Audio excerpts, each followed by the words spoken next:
Timnas Indonesia akan berjumpa dengan Australia hingga Jepang dalam kualifikasi putaran ketiga Piala Dunia 2026. We'll start with Group A, led by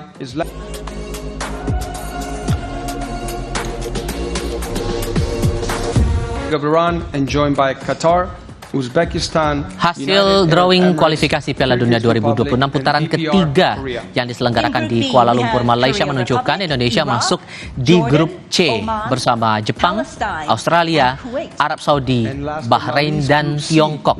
Nantinya dua tim teratas tiap grup akan langsung lolos ke putaran final Piala Dunia 2026. Indonesia menjadi satu-satunya wakil Asia Tenggara dalam kualifikasi putaran ketiga Piala Dunia.